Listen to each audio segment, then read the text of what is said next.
And we are live. Welcome to the Damage Per podcast. It is New Year's Eve, uh, December 31st, 2023. I'm your host, Jesse Bartell. I am broadcasting, I am recording from New York, and with me today is my trusty fellow, uh, Mitch Reeves. Mitch. The only other person you know who had nothing to do on New Year's Eve. I know, right? I like after we do this, I'm going to see if I can upload it, and then I will get into bed, watch YouTube videos, and then fall asleep at 10 o'clock. Yes, sir. That's where we're at, you know. I'm 35, I don't party anymore. This is what I do.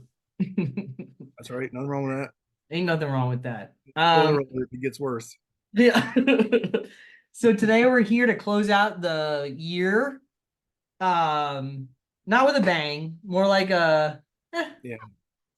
Yeah, exactly. it's like a we're here to It close out was a the world. game. What's that? It was a game. It is a game. Yes, it is very much a game. Um we're here to talk about Gears of War Judgment, which came out in March of 2013, about 2 years or maybe a year and a half after Gears of War 3. So we'll talk about that in a little bit. But right now we're going to just talk about things we've been watching, things we've been playing. Mitch, well, first I just want to tell everybody that I will be drinking mini cans of Pepsi Wild Cherry, which is pretty good, I must say. I have my giant black tumbler cup thing that says Beast on it, full of Diet Coke. My man.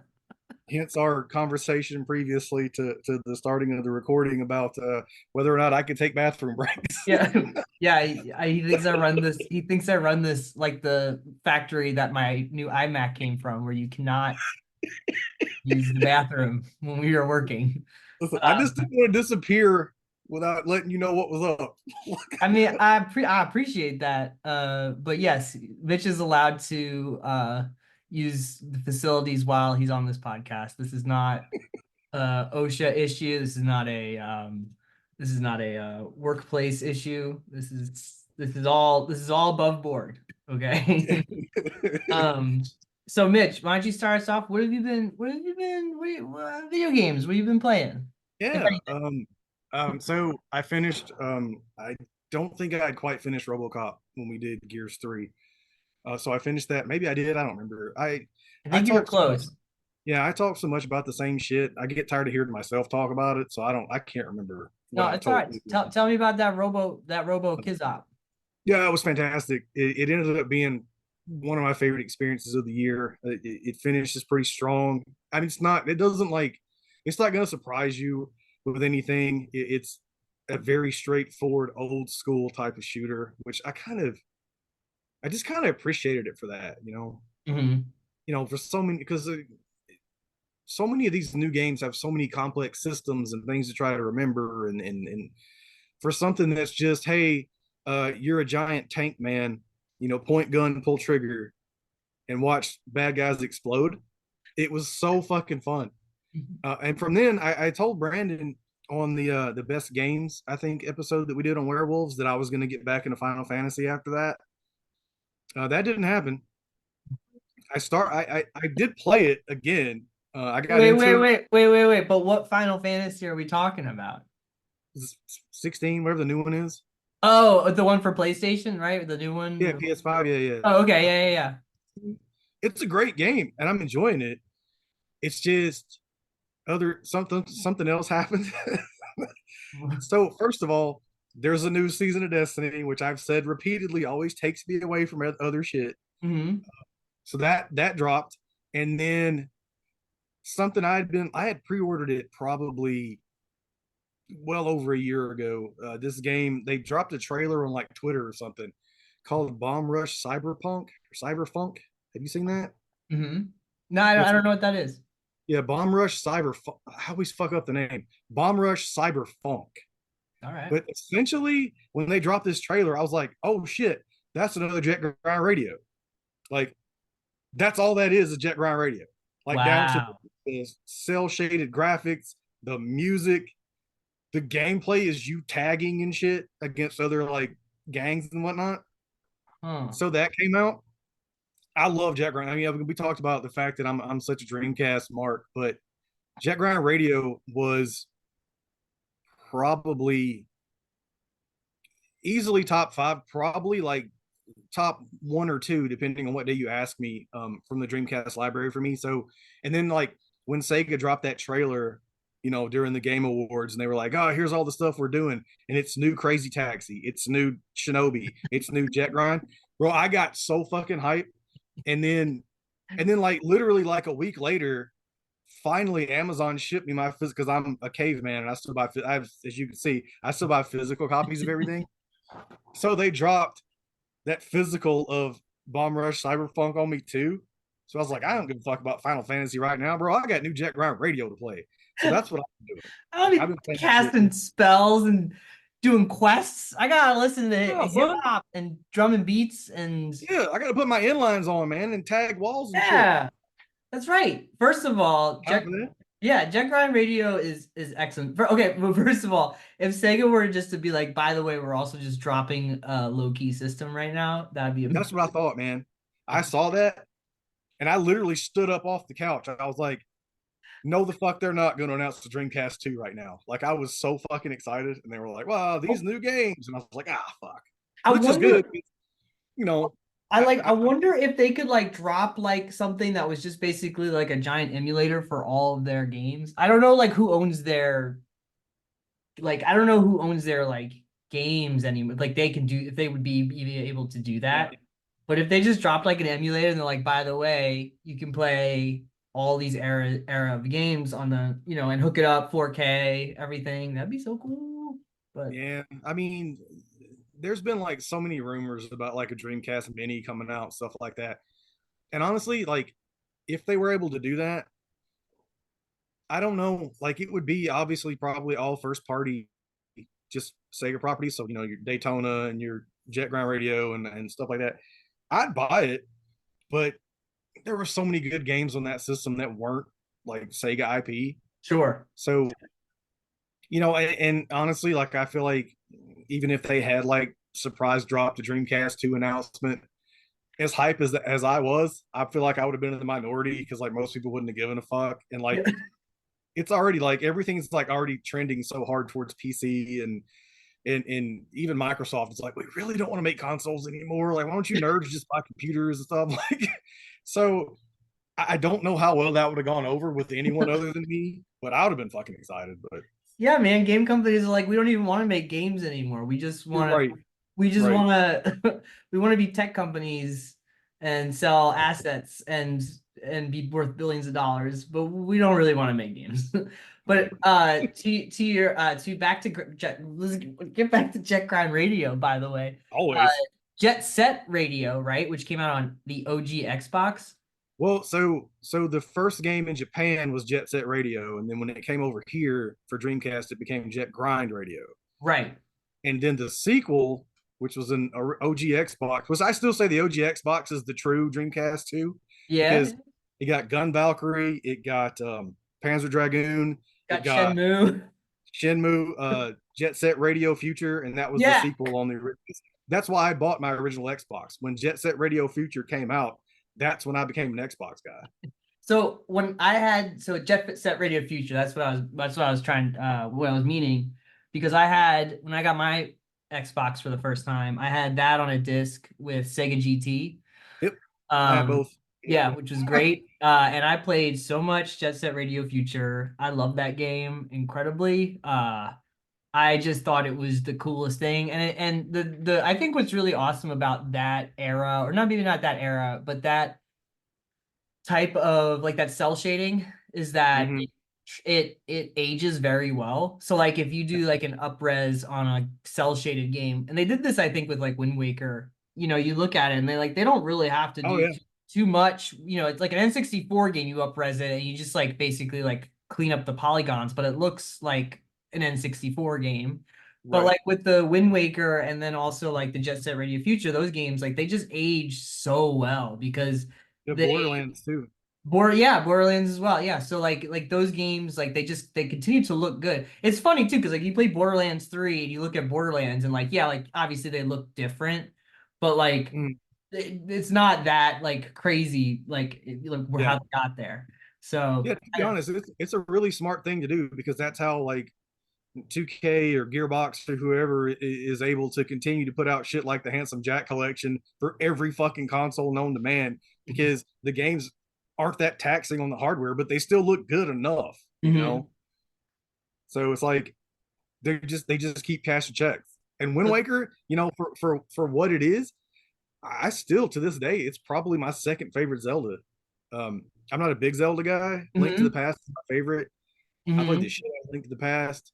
I don't care for Breath of the Wild or the new one. Mhm. But I love Link to the Past and I love Wind Waker. I just love that art style, I the gotta story, the whole boat thing and shit. That's whatever. A lot of people are mad about the boat. I wasn't. No, I thought the boat stuff was cool, and I bought that game when it came out on my GameCube, and Mm-hmm. I thought it was ill. Like I thought it, and I thought the way that it ended and like basically like was like, oh, by the way, there's like multiple timelines of these link. Like they made it clear of like there was like Hyrule was like part like this was Hyrule like where like Ocarina Link was, and like Right. it's like all that crossover stuff was at the time when I was a kid, I was like, whoa, this is Yeah. amazing. I'm trying to think of That's like my before what's that? that was before Spider Verses and everything became the norm. So now it's like, okay. But back then, Yeah, that's mind blowing shit. yeah. At the time when you're a kid, you're like, it was pretty wild. But I was thinking like I can't think of like I was thinking of ordering the Zelda games in my head. I think I differentiate between like the top-down SNES and like the Game Boy ones over like the like the polygonal Yeah. ones. Because I think like for me, I would probably say, and this is probably a pretty hot take that people won't like. But I think that I really like Twilight Princess, then Wind Waker, then Ocarina of Time, which I think is Okay. pretty. I think that might cause some arguments. I think that might cause some things. But I just remember playing I remember I got suspended for school for a week, and I remember when Twilight Princess came out, so I was like, well, cool. I guess I'll play Twilight Princess all week. And like Yeah. my friend came over and we played Twilight Princess. Like I played it through once all by myself, and then he watched, and then once I beat it, he played it through all the way. And I watched him, and that was maybe it was more the what was around it, but I still really love Twilight Princess. And I Well, bought that's that. the thing. What's that? That's such a thing for video games too. Like there was some channel I watched this morning. He was like doing a retrospective on the year and his favorite games of the year, and he talked about that, about how like it doesn't really matter how good. I mean, it does, but like at the same time, like a game could be garbage, but if it happens in your life at the right time under the right circumstances, you'll always remember it. And that really speaks to my love for the Dreamcast because that was the best time of my life. That like I said on that, I think it was the first time we did this. I was talking about that night in my apartment when I was living up near Atlanta.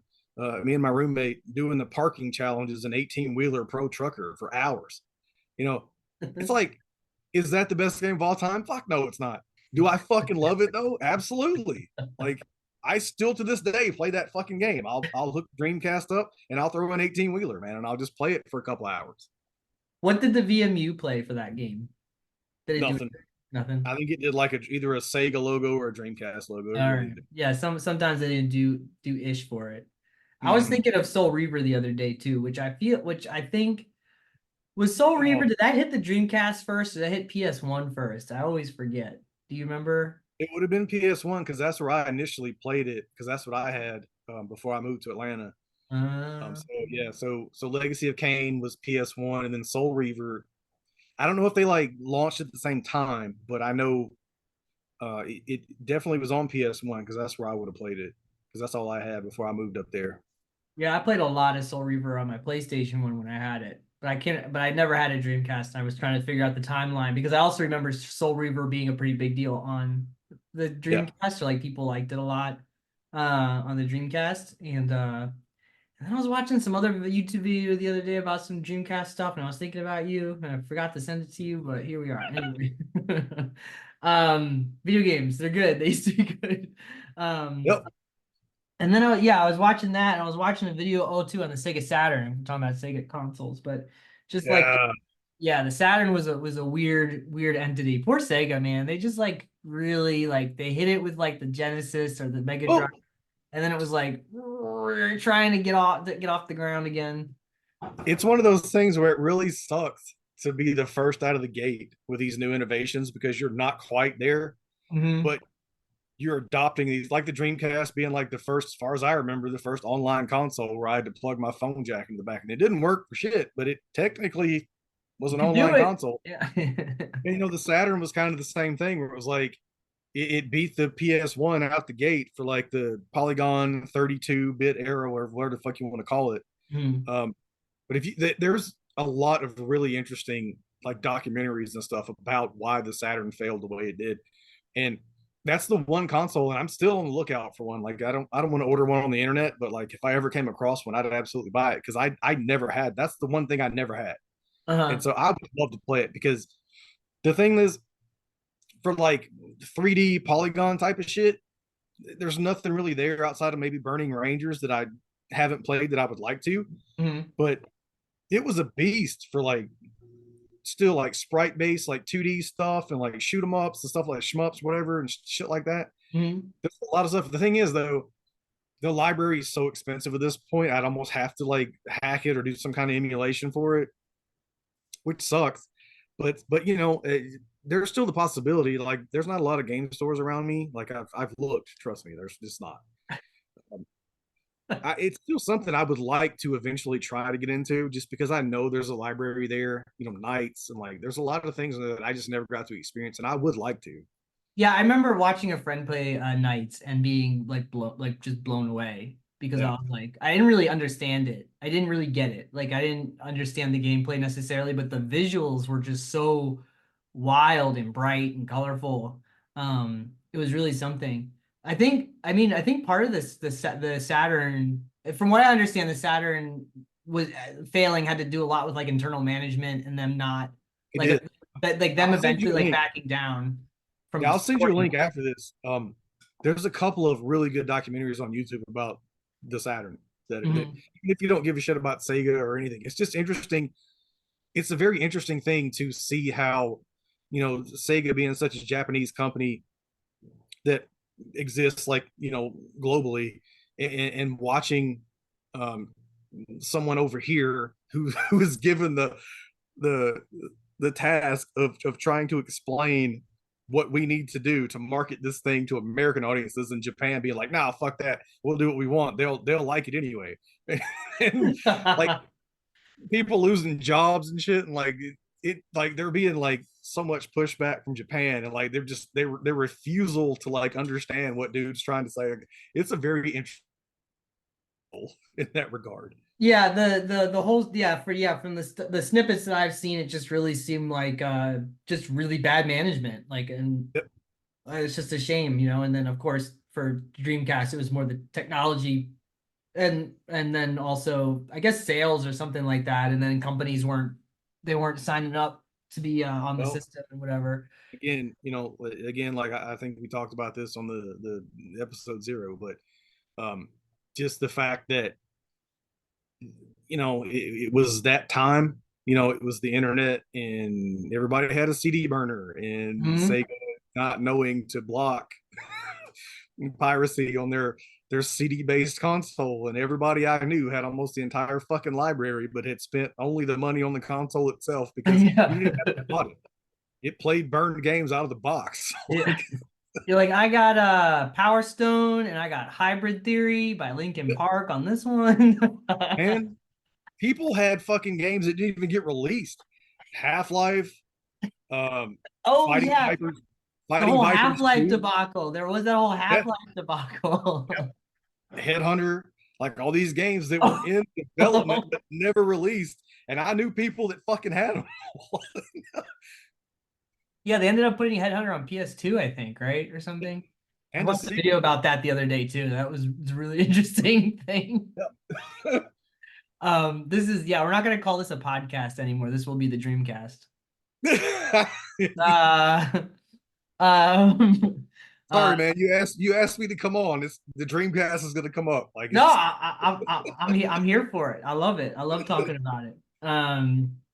I guess oh, anything else that you played, I guess. You're back Destiny, and we're back at Jet Grind Radio spiritual successor. yeah, Bomb Rush Cyberpunk, and the other thing I did play something on Game Pass the other day, and I only downloaded it because I thought the art style looked really cool. And I am not in the right mindset to have played this game. It's called Sea of Solitude. Have you Okay. seen that? No. What's this? Yeah, it's on Game Pass. I'm gonna look it It's up right here. it's yeah, it's an indie. I think it's Sea of Solitude. It's something of Solitude. I just saw this really cool monster, and I watched the trailer, and then I saw like the character and stuff, and I was like, oh, that the art style just really sold me on it. Oh yeah, it looks cool. It's like Yeah, I don't know what you call it. What it would look it's like. almost cel shaded, but it's not quite. Yeah, kind of, sorta. It's Yeah. it's about a 3 hour, maybe 4 hour game if you get stuck. Um, and it warns you when it first boots up. It's like, yo, this game deals with like some pretty heavy shit, and some people may react to it or get triggered or whatever, whatever the terminology is stuff. Uh-huh. And it starts with this girl, this character, and she's like almost all blacked out. She has red eyes. She looks like a monster, and she's like, why is everything so dark? Why am I going like why is everything wrong and stuff like that? And then she runs into this other character who almost like exudes sunlight and shit. And she's like, oh well, I want to be your friend, and shit like that. Hmm. It it's I hesitate to say it's like a walking sim, those Okay. games where it's like basically because there are more mechanics than that, but it's a very story driven thing, and it's obviously a very personal story to whoever. And I apologize, I didn't look up the name. Whoever developed it, it's obviously a very personal thing, and they were kind of, I guess, feel like maybe made this game kind of dealing with some stuff because it deals with bullying and family stuff, the parents divorce, things like this, trying to keep it together when like the parents are going at each other and stuff, and then even some relationship shit kind of stuff towards the end. um and I've not had a great 23, so it was kind of one of those things where I was like, what the fuck am I playing this? But it's so good I couldn't stop playing it. So like, I finished it in 2 days, and if you know anything about me, like that's saying something for how good this game was. Just again, That's a Mitch Reeves speed run right there. yeah. Oh yeah, 100%. Like a 4 hour game, I did it in 2 days. That's 4 hour game usually takes me like 2 months. So like that's how good it was. I thoroughly enjoyed it, but it's pretty dark, and there were times I was just like, fuck. Well, I might have to check that out if it's on Game Pass. Yeah, I've been kind I of looking highly around. recommend it. Yeah, I've been kind of looking around on Game Pass for just play some things. Well, I'll get to what I'm playing, but they just have, I don't know, it's always I just always like go back and look, and they're like there's some new thing on there. I'm like, oh, this is awesome. I gotta play this. Yeah, You that's know, the whole thing, right? It's like people talk about that shit all the time, where it's like people build these like emulation stations and things like that, and it's like that sounds incredible when you think about, oh, you could play anything you want from whenever until it's in front of you, and then it's like, the fuck am I gonna do? yeah. There's so much. Like, what am I gonna commit to? Because like, but there's this, and there's like, that's why I'm not a big emulation person. Mhm. I prefer to buy like physical stuff because that, number one, it keeps me honest, and it makes me be like, yo, if I'm buying this, I'm gonna play it because I Right. want to play it. But if it's just there readily available whenever, I'd be like, oh, I'll get to it, and then I never do. So that's why emulation, like for me, and like shit like Netflix, stuff like that, I spend more time scrolling these fucking services trying to decide what to watch uh, than watching shit. you just go into like a panic state. You're like, I can't commit to any of this. It's too many Yes, choices. bro, it's overwhelming. No, I get it, man. I do. So I do think, a Microsoft or Xbox has problems, but I really think like the Game Pass is such a great little thing. Like it's such a great Like, subscription to have, you know, and because yeah, like I go back and I'm like, oh, cool, like some new thing, some indie game or something I'm like really excited about, and it's that's there and just yeah, download it. that's where it's really beneficial to me because I really, for as much as like I keep up with boutique Blu-ray and who's releasing this, who's games is such a thing where like so many things are dropping daily that I just can't keep up. And I've discovered so many things like Sea of Solitude. I never would have known about that game if it wasn't for Game Pass, And it's like there's so much shovelware and bullshit out there. It's difficult to like know what's legitimately going to be like an experience I want to spend money on or whatever versus something I'm going to play for 10 minutes and never play again. You know what I mean? Mm-hmm. I had a very similar thing with Death's Door. Have you played that game? Mm. Yeah, look up Death's Door. It was on Game Pass. I don't know if it still is, but that game is that game took me away from Destiny for about a month last year, year before last.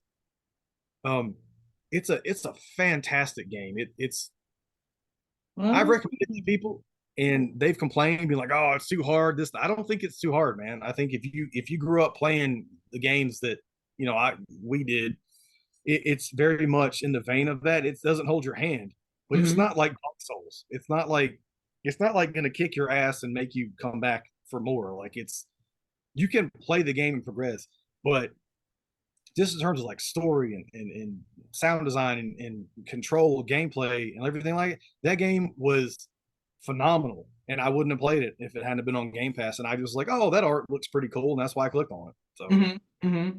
Yeah, I do find myself just like clicking on things and like this just the art just looks kind of cool. I want to try it out. You know, and I think that's been helping me discover a lot of things and you know, games I just normally would pass over. So, you know, it's a good program, you know.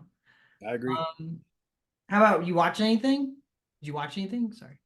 Um, I watched one of my least so I keep up with my first time watches is the only kind of list that I really do on Letterboxd, and that's just because we do our favorite movies of the year thing on werewolves, and we did that episode 2 weeks ago. Yeah, 2 weeks ago today. Um, and so I ended up with like I don't know, like 93 first time watches on the year, which is kind of low for me. So I was like, I've been like kind of trying to watch stuff, but like we talked about last time, I've gotten into Monarch, and I usually don't do shows. And I really want to do Fallout House of Usher as soon as I'm done with Monarch because I didn't watch that yet, and I love Mike Flanagan. Um, but I did watch a couple of things. I watched this movie on Shutter. Fuck, what's the name of it? It's the new Jen Wexler thing. She did the Ranger, and hold on, sorry. You good? Let me look at Letterboxd real quick. The Sacrifice, I didn't have to look. Sacrifice Game Okay. uh, was not a fan, Okay. unfortunately. The Ranger I thought was fucking bonkers, and I thoroughly enjoyed it. This one was a little too safe, and it just didn't click with me. So I watched that yesterday, and then this morning I was like, "Yo, I saved it specifically for New Year's Eve 2023. I'm, I'll get crucified for this for certain people, but I'm a huge Zack Snyder mark, so I Mm-hmm. saved Rebel Moon for today. Uh-huh. It's I watched Rebel Moon this morning.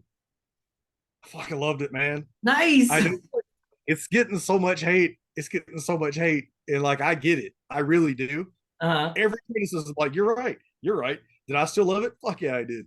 Like it was. I just had a ball with it. It's like there's like a Star Wars universe that we didn't know existed, and Zack Snyder's directing part two.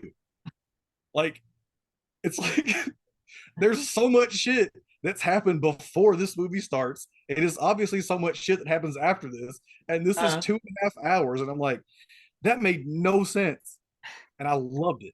Like, I have to watch it. I've been meaning to watch it, and and I know because he's such a divisive filmmaker, and like I don't always love his stuff, but I always think it's, you know, interesting or worth watching or whatever. Um, but I really wanted to check this out. Still haven't sat down and watched it. How long is it? Is it super long, this one, or no? Well, apparently there's a three plus hour R-rated cut that exists, but Another Snyder cut. it is another Snyder cut. But as it exists right now on Netflix, it's 2 hours and 20 or 30 minutes. Okay. Um, and I will just tell you, it really needs that 3+ hours. Because like I said, it's it's building an entire world that we knew nothing about before it starts, right? Hmm. Obviously a lot of shit has happened. And it does do some stuff through flashback to kind of like give you a little backstory on certain characters and whatnot. But it's a really big world. And this sort of feels like imagine like a New Hope didn't happen and you didn't know if Jedi was going to happen or not. And then Uh-huh. Zack Snyder directed Empire. All right. Okay. That's kind of what I was like. like I was like, man, this is kind of dark and holy shit, but I'm really liking it, and it just makes me want to know more about these characters. And like, there are lots of like fuck yeah moments and like these huge action set pieces, but at the same time, if you can watch this movie, most of the quote unquote twists, then you just don't watch a lot of movies because it's pretty transparent what some people's motivations are, and Hmm. I'll just leave it at that. But I really enjoyed it, man. Yeah, I thought it was great. Yeah, it's funny. It seems like his movies are always chopped up uh brutally on the editing floor for some reason. More I so than agree. I feel like other people's, between him and what's his face? Old man over here. Ridley Scott. Like Oh people, yeah, not that I'm comparing Zack Snyder to Ridley Scott, don't get anybody get mad at me. But like two directors that like, it's your last episode. yeah, I know. Basically, Zack Snyder is the new Ridley Scott, and I don't know why you guys can't see that. um, I mean, this is his Blade Runner. Hey, um, I'm here for it, man. I'm not going to argue with you. these hot takes I'm making. No, I'm just saying those are two directors that I can think of where like their movies are always cut in a horrible way, and the director's cuts are always far better. Like even if you don't end up liking the final product, it's a better movie. Like 100%. Yeah. I Yeah. think if you watched any of Zack Snyder's director's cuts of any of his things, even if you don't like the product, I always feel like that's a better movie. Um, Agreed. and I think like for something like for me, like Watchmen, like I love Watchmen, Yeah. and the theatrical cut of Watchmen is ludicrous. Like I don't know, watching that compared to the I guess 3.5 hour director's cut. I think the theatrical cut was like 90 minutes or something. It was like something really awful, and then Yeah. and then the director's cut's like 3.5 hours. Um, Well, what's up? my preferred way to watch the Watchmen is to watch it with the animated thing cut in the middle of it too. So Oh yeah, the Black Frigate. Yeah. yeah, so I'm in for like 5 hours every time I watch the Watchmen. Well, I mean, if you read the graphic novel, the Black Frigate is in there randomly too, so Yep. it all ties in together, like it does. It feels out of whack when you're reading it or you're watching it for the first time, but then once you get to the end of it, you're like, oh, okay, I get it. Like that makes Yep. sense. But I love me some Watchmen. So, yeah, well, I mean, that's good to hear about Rebel Moon. I really have to just get my butt in a seat and watch it. And because I know that I think even if I end up like maybe not loving it, I'm probably gonna like a lot about it. Yeah. Um, Where's and the I thing think, about it? Even if it may not land, like you're more of a sci-fi person than me. I'm not really a huge sci-fi guy. Mhm, I trend closer to sci-fi horror, and that's not what this is. mhm, Uh, but even I feel like I don't know, man. I don't know. I mentioned on a couple of discords. I don't do uh, social media really anymore, but I did mention in a couple of discords today that I liked it, and it was immediately met with like, "Whoa, I liked it better than all the hate it's getting." And I didn't know it was getting hate, so I mean, I assume because it's Zack Snyder's going to get hate, doesn't uh-huh, matter. But just as like it's like this new kind of sci-fi world. I feel like it does enough to engage to the point to where you'll at least want to see where it's going in the mhm. next one. I don't know. Obviously, you afford, your mileage may vary. But for me, I was like, okay, I was at least invested enough in the characters to definitely want to see what happens next. So, and I would love to see the 3 hour R-rated cut. Sure, yeah. They'll. I mean, hopefully they'll. I don't know. I mean, I guess it depends on if like Netflix, they see what the return on investment is for I the. just don't understand. It's like they give him a contract to make whatever he wants to make at this point, right? Why not just put out what he does? Like, why do we have to chop it up? Why does it have to not be R-rated? Like, why? You're Shareholders, Netflix. man. It's all about shareholders. That's why. That's what I'm it just comes. saying, like, why are you gonna give somebody like Zack Snyder a contract and be like, oh Jesus, no, that's not what we thought. Like, what the fuck out of here? Let him do what he wants to do. It's because they initially do that, and then they're like, well, okay, now we have to think about the demographics and like how it's gonna bring in the money. And then they're like, well, we gotta make like they bring in like the suits come in, and the Yeah. suits start like cutting it down, and they're like, well, we gotta put Taylor Swift in this, or it's not gonna sell. And then and you know what I mean? Like that's what happens, Yeah. The and then they cut NFL's it MVP down. this year. They use like AI program to be like where they should cut the scenes of the movie, and they cut it out, and then they just give you they give you some soulless take of his original thing. That's what happens now. So it's tough. I mean, like, because I think I do think they go in with like the intentions of like we really want to give you money to do this thing.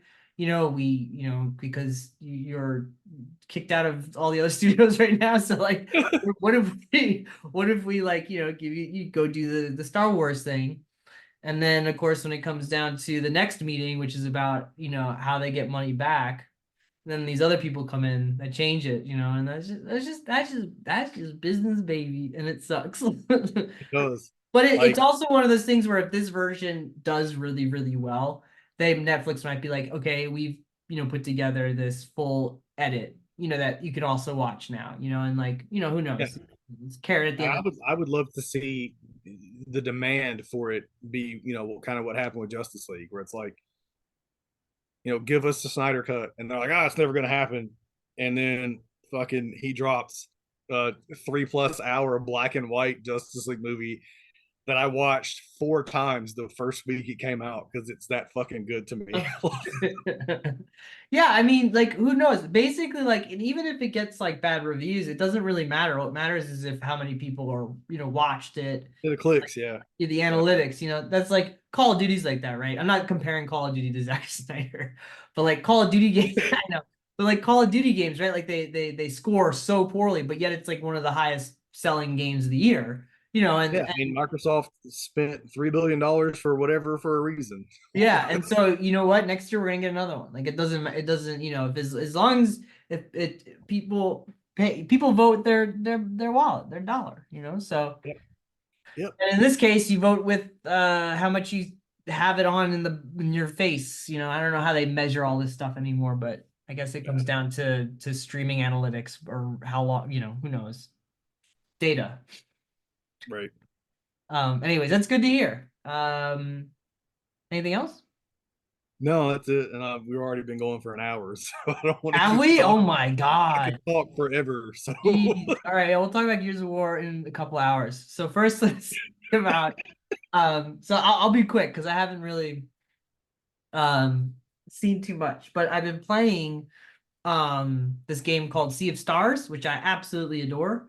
It was a game that was kickstarted back in 2020, and it is a like retro styled RPG with that's probably in the vein more of like Chrono Trigger, um and more in the art style too of Chrono Trigger, but just sort of like an homage to that era of like Super Nintendo, JRPGs, yeah. where you had turn-based battle system, you went on quests, you did, you had a party that you could upgrade, and just the old school RPG, nothing crazy. And so it's Kickstarted in 2020, and then it did really well, and then they got wide distribution, and now it's on Game Pass, and it's on the Switch, and it's on a bunch of stuff, and it's actually like one of the best performing games of the year. So it's a really good story. The people who made it to Sabotage is the studio, and they did this game called The Messenger, like in 2020. Mm, 2018 or something. Oh, you have my attention, sir. Yeah, so they did that game, I and they were love like, that game. which was like an homage to like side scrollers, Ninja basically. Gaiden, But 100%. yeah, Ninja Gaiden, yeah. Played the So fuck out of that game. I played it on Switch and PS4. see, so you know what I'm talking about now. Yes, Um, sir. so these developers were like, well, we want to do a game set in the same universe, actually. Oh Uh, my God. yeah, set in the same universe, but done in the style of like a JRPG from Okay, I'm sold. I yeah. need So I need this right now. yeah, so I downloaded it because I've heard a lot of my friends have been playing it, and they are big nerds, and they're like, it's awesome. And I was like, okay, like let me give it a shot. And a lot of these, like, I don't know, contemporary, like retro styled RPGs, Modern are retro, I think is what they call yeah, it. like I played like Octopath Traveler, which I liked, but Mm, I didn't fall in love with it. I just I don't know, it wasn't for me. It just felt like sometimes I just feel like they're just trying to be the old games, but they can't quite pull it off. Or the problem with that one for me, and then that's I bought that on the way to Montgomery after my dad had his car accident and he was in the hospital. I wanted something on the Switch to take a long time. And my problem with that game was just like it took way too long to get going because it forced you to play with 8 fucking characters. yes, I yeah. was like, well, let me like it's like, okay, I understand you wanting people to experiment with like each character and stuff like that, but if the story doesn't start until you've made me play the same shit with 8 different Hmm. people, like I just wanted it to get going. Like I know who I want. I want a mage, I want a healer, I want a a knight or fucking, whatever, like a warrior. That's all I need. Like I don't Mhm. need 8, like just let me pick. And then if I want to play it again, I could do that. But making me do all of it, I was like, eh. So I ended up Yeah. playing while he was in the hospital. So Sea of Stars is probably the best version of this type of style that I've ever played. And I think really it comes down to the fact that they've kind of I think it's just due to the fact that they're a small studio that the scope of it is very narrow and like focused. Yeah.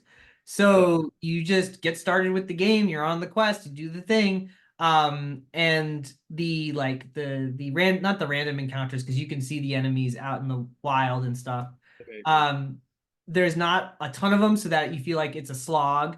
The progression's very well done. The combat has it's turn-based, like it's old school turn-based, and it's not too like overblown with all these things. Like you have your attack and you have your magic, and that's really it. You can do like combos with your party members and everything. And you can like block attacks or do extra damage by pressing A at the right time. But it's a pretty simple, straightforward game that has a really great art style and a lot of charm. I think what Yeah. I was texting someone about this, but I was like over and over again, I kept saying to myself, this game is just very charming. And it has a way of kind of won my heart over because it doesn't try to be too much of what it's alluring to. It does its own thing. Yeah. Makes winks and nods to games, old games if you've played them.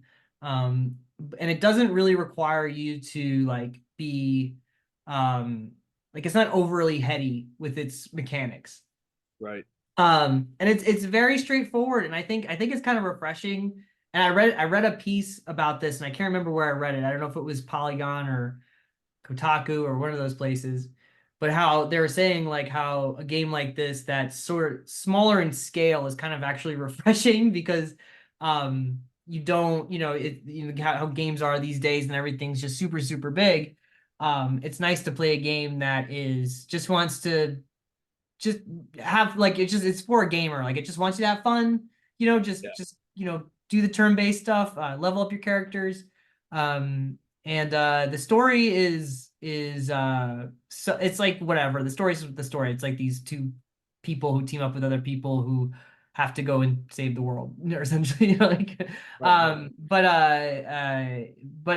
yeah, but I just very much recommend it. I played 10 hours of it, and I got sick over Christmas, so I was playing it a bit then. Um So I highly recommend it, especially if I guess if you like the messenger, you should probably just check see what they're doing. 100%. Yeah. Thank you for like putting that on my radar because like No problem. I wouldn't have known. So honestly, I'm sitting here wondering like if there's a physical edition for the Switch, and if so, how expensive is it? Because like For I'm the very messenger or for Sea of Stars? for Sea of Stars. I There already own is the mess. there is a physical edition you can get. Okay. Yeah, they Yeah, I'm put one highly out. interested because I love the Messenger. I played the shit out of that game.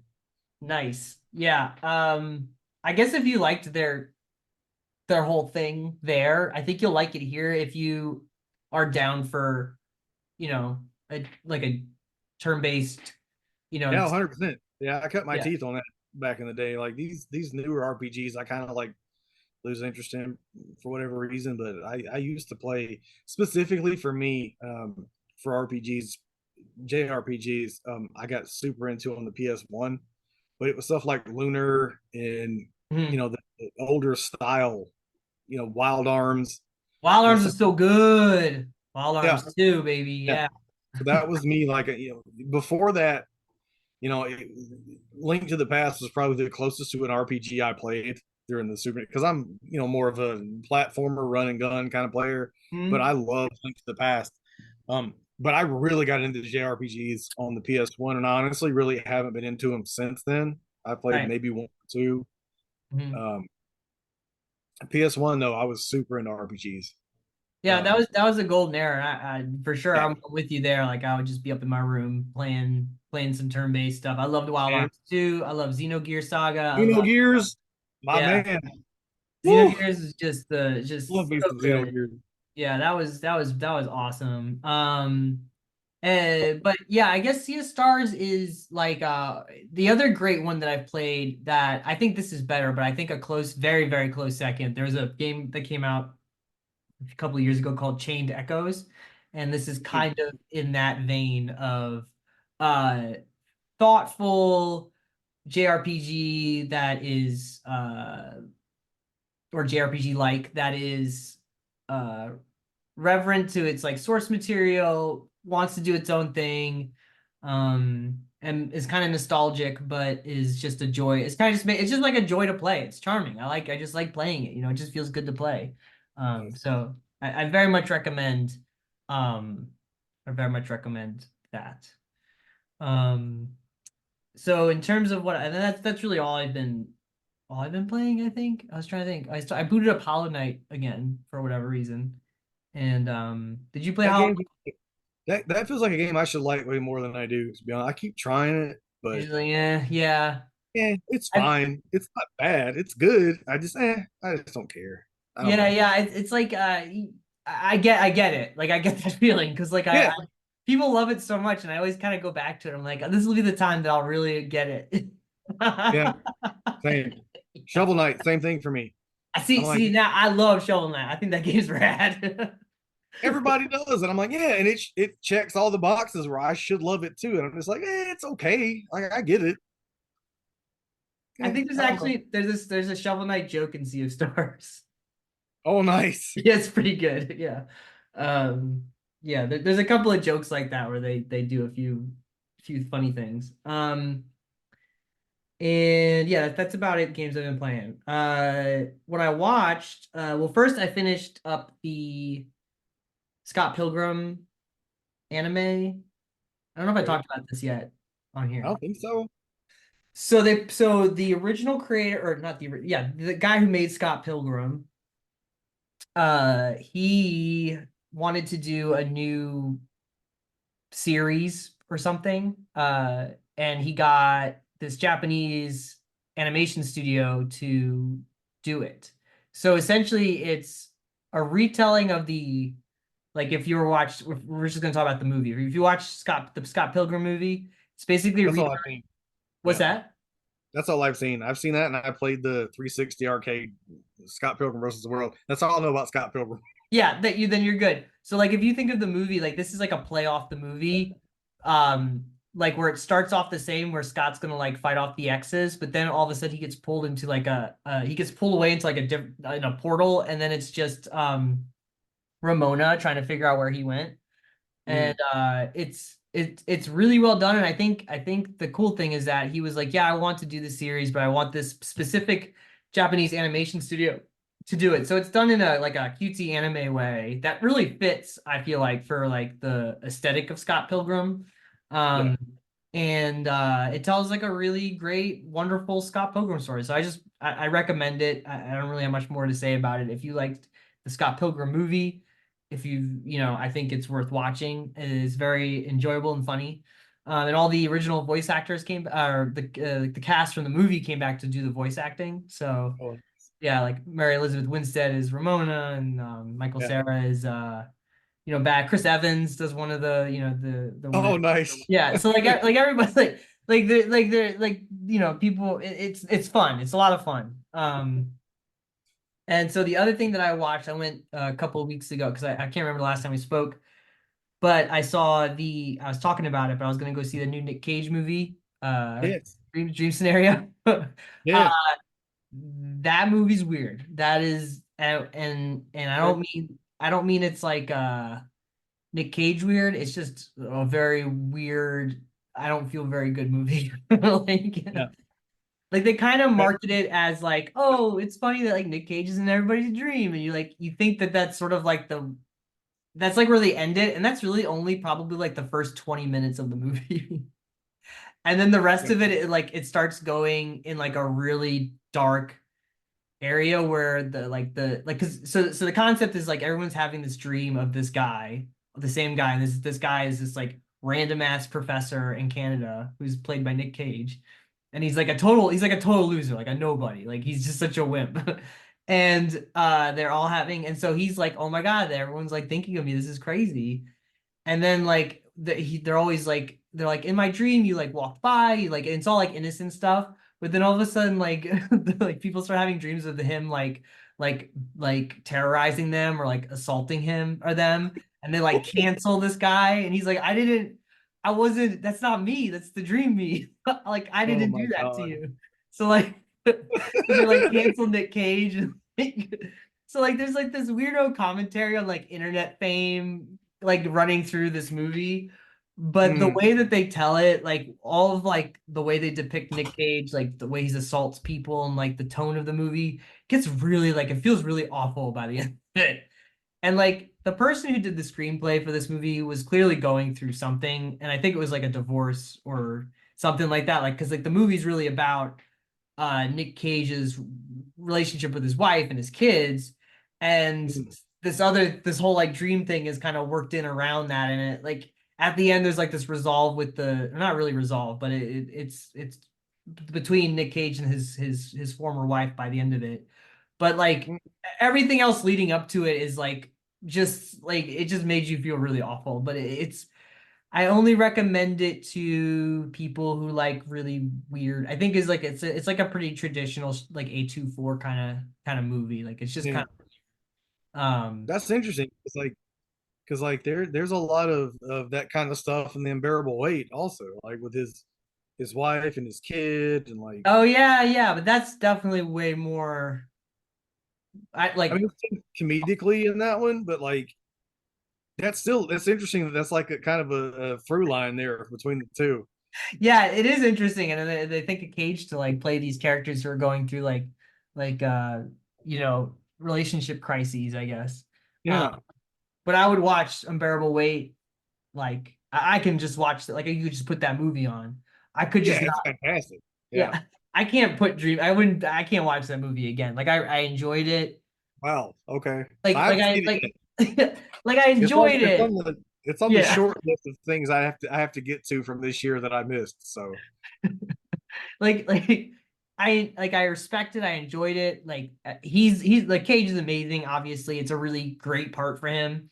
But like the subtext of the movie, the tone of the movie gets like so mean and like just okay. unpleasant that it's kind of hard to be like, yeah, I'll watch that again in the future. Oh, I mean, listen, I mean, the first thing I watched post our movies of the year episode was Candyland, and good God, is that not the feel good movie of 2023? But I still liked it. But it's one of those things where it's like when people ask me like, "What's the best things you saw this year?" and I'm like, do I say Candyland? Because You can say clean. Man, it's all subjective. If you love it, you love it. Who cares? it Right? was really good, but holy shit, is it fucked up? You know, that's funny. I was trying to think of my favorite movies of the year, and I completely have just like blanked on what I watched. And I'm really bad at my letterboxd updating, which is probably why as my age continues to get higher, I should do that because I can't remember anything anymore that I watched. Like that's the only reason I have a letterbox. I'm so bad at letterbox. People like follow me and shit and send me messages. I don't look at that shit. It literally exists for me to make lists of the shit I watch so I can remember it from when we do the werewolves episode. You're like, I don't know otherwise. Um, No, yeah, to be honest, like I'm probably not the person most normal people want to be asking what the best movie of the year was. what Like, are you talking about, man? Come on. I'm saying, like Yeah.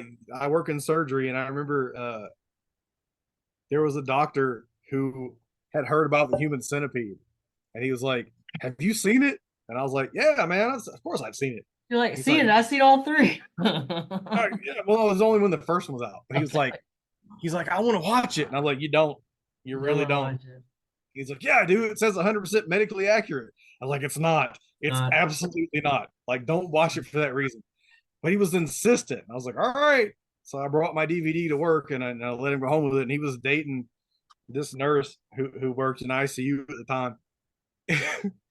And she walked up to me at work like a few days later, and she was like, "You owe me 2 hours of my life back." I was like, "Look, I tried to tell him he didn't want to watch it. Like, it's not my fault."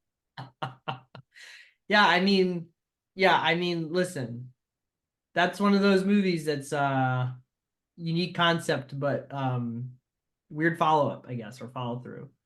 I just love this is 100% not a human centipede podcast.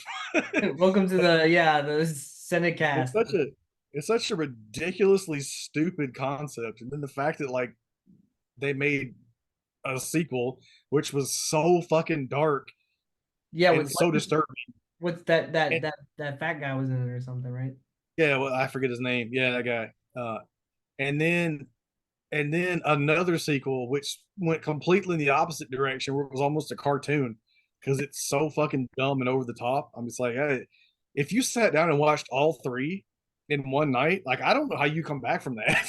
Yeah, that would change your brain chemistry, and I don't think it would be for the best. Exactly. I don't think I've seen the third one. I think I was like at two, I was like, all right, I don't know, I'm good. If you could imagine like a Looney Tunes version of the Human Centipede, that's what part three is. Like, You know, I don't know, man. the only thing it doesn't do is like drop an Acme safe like on the centipede. Like, it's fucking bizarre. What's that dude? That dude, what's his name again? That made those movies. Wears a cowboy hat all the time. Tom Six or some shit Oh like yeah, that. yeah, yeah. It sounds like the guitarist for Marilyn Manson or something. Yeah, exactly. That's what I was Yeah, like. That's John Five. So this that's guy's John Five. Yeah. it's like white dude name with number. Like I don't know. I can't keep up. Like, John Five. You know, I would like to see John Five's Human Centipede though. It'd probably be more entertaining. same, same. Yeah. Um. All right. So I guess that's really all I've. That's all I've. Let me think. I think that's a lot of YouTube videos on video games I was watching, but nothing.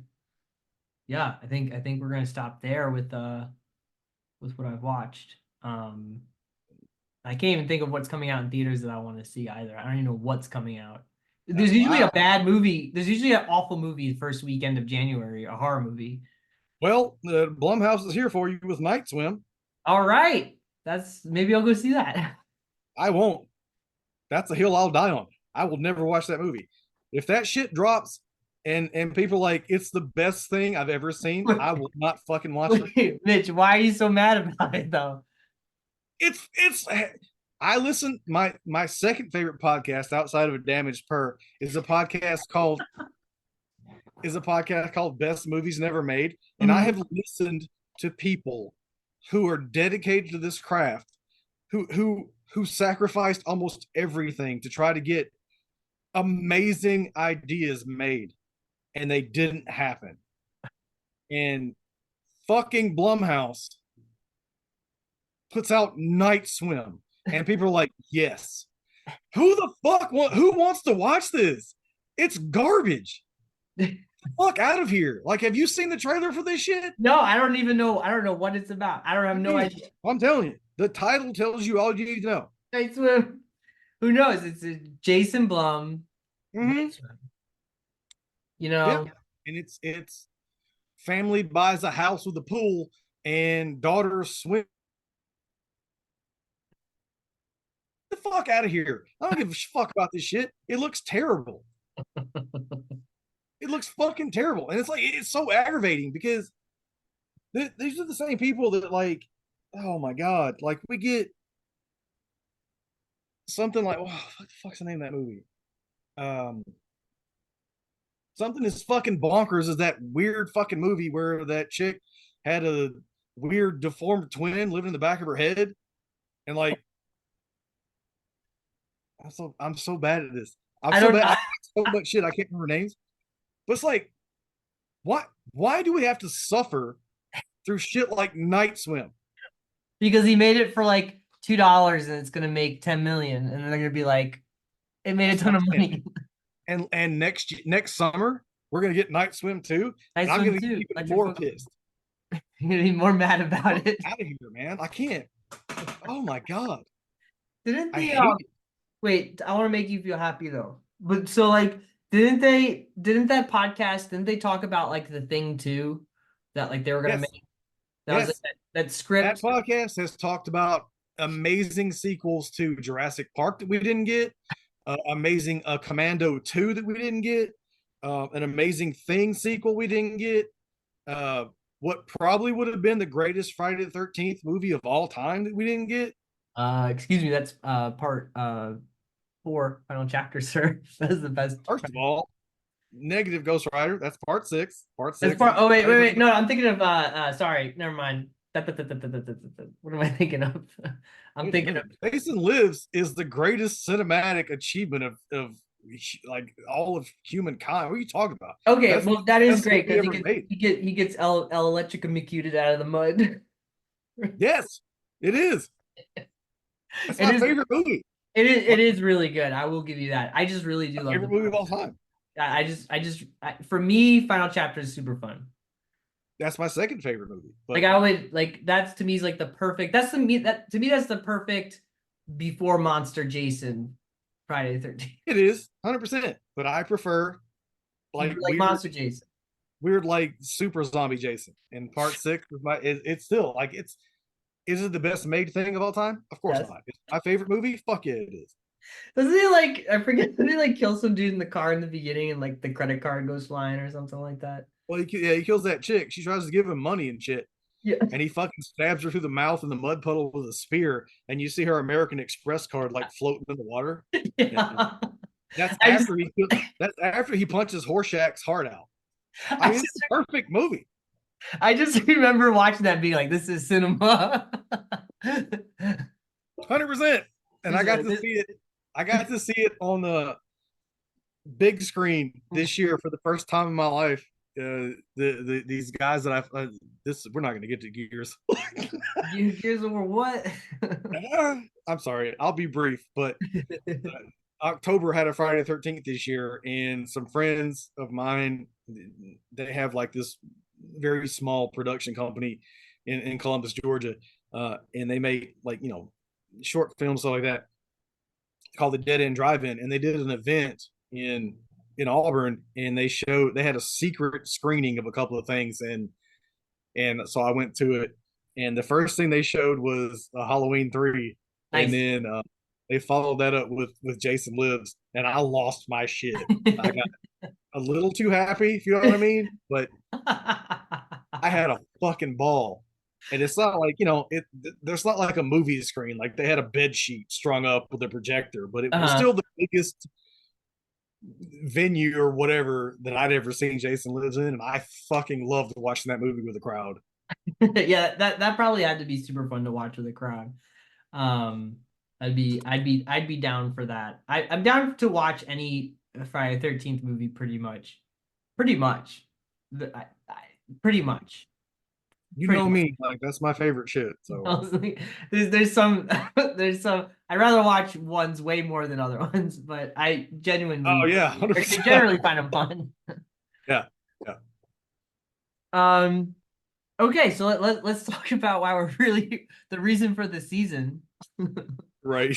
uh, the turning of a new leaf, beginning of a new year. But we're gonna talk about Gears of War Judgment, which I think, despite all its flaws, Mitch, is kind of interesting little chapter in the Gears of War saga. Because I think Word you could it, use to describe it. yeah, because I think it's this forgotten game that was poorly marketed, was made out to be a different thing than what it is, and I think that did it a lot of ill will. So I think that's a big part of it. Um, so Gears of War Judgment came out in March of 2013. So it was about a year and a half or 2 years or so after Gears of War 3, which Gears of War 3, of course, was a perfect conclusion to a video game franchise. Yep. Which we had Halo 3, and then other Halo games came out that Bungie did, and they were very good. And in fact, I would say Halo Reach is my favorite Halo game of all time. Like, I think that's It's the my best. second.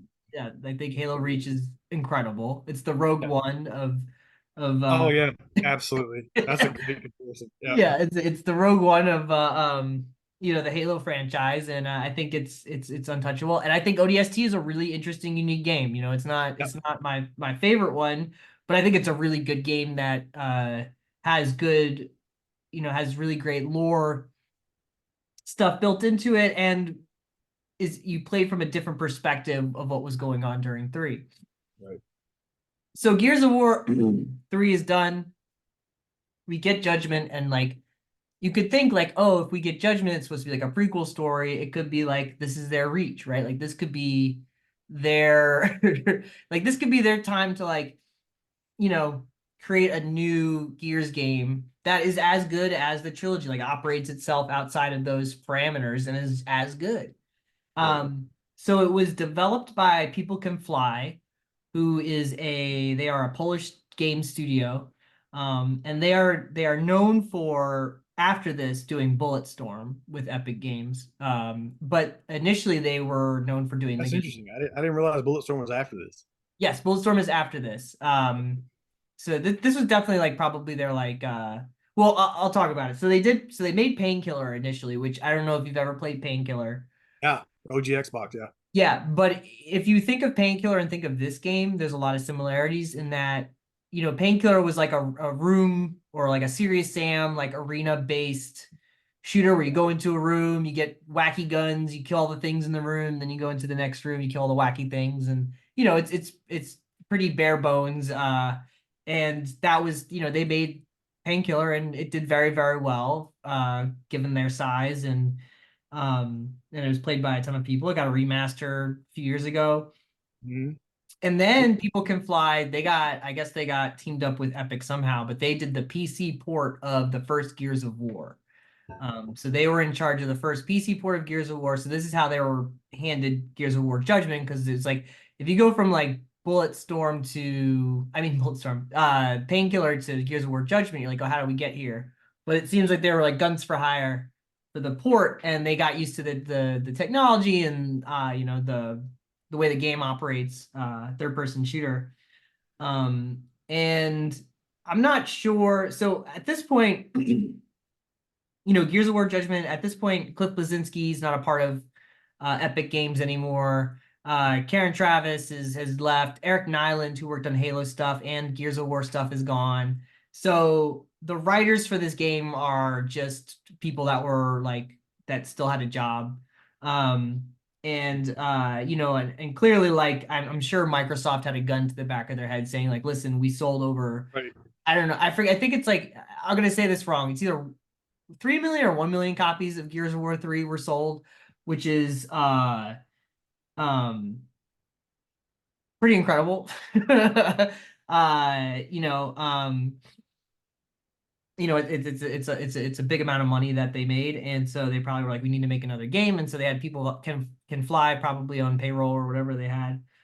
And they pushed out this game, which was marketed as a prequel game, which it is to the first Gears of War, where you're put in the perspective of Baird, of Cole, of this new character named Sophia Hendrick, and Garen Paddock, who's a former URI military dude who's now part of the COG. And Mhm. they're sort of like it opens up with them being led into this sort of court situation while things are blowing up outside, and yet they're still the cog is still finding time to be the cog and try to um Even if it's their front fucking door. yeah, they're still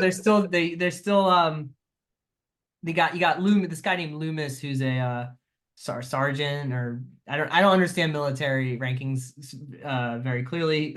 So he's a head dude, but he's putting Baird on trial for disobeying orders.